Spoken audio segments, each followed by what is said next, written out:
Hello mga kaiklabo! Tara, mag-iimbento ako ng masarap na dessert o gelatin.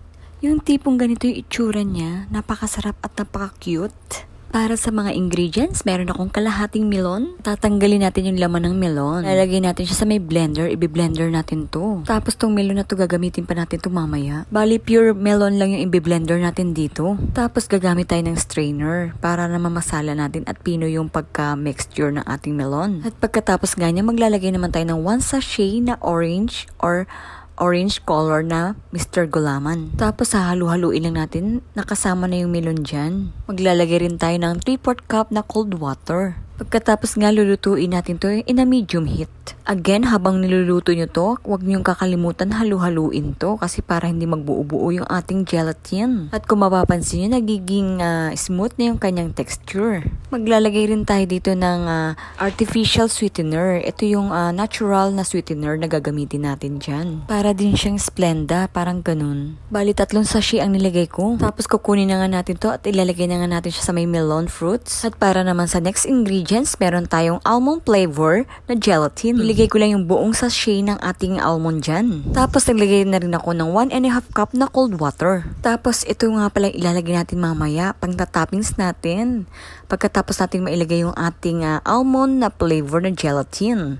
So, wait lang natin yan. Set aside muna natin yan. Dito naman sa pagluto ng almond gelatin, pakukuluan lang din yan. Same procedure lang ng gelatin kanina. So, kukunin at ilalagay naman natin siya sa may ating fruits na melon. So, ito na nga yung ating mga edible flour na ilalagay natin sa ating almond na flavor na gelatin. Bali, itatoppings natin dyan. Parang ganyan ang itsura niya, diba? Sobrang cute niya. By the way, invento ko lang talaga tong recipe na to. Kaya kung magugustuhan nyo talaga, try nyo din to ha. Kung nagtatanong ka kung saan ko nabili yung edible flour, actually sa supermarket meron siya, available yan. Tapos naglagay pa ako ulit ng almond dyan na gelatin. Pagkatapos nga nito, ilalagay naman natin to sa may refrigerator muna na kahit mga 4 hours bago nga natin to i-slice. Then after 4 hours, ito na nga yung naging itsura niya. Melon almond gelatin. At habang ini-slice ko nga to, feel na feel ko talaga na mukhang masarap talaga to. At syempre, kailangan natin kainin to at malaman natin kung ano talagang lasa nito.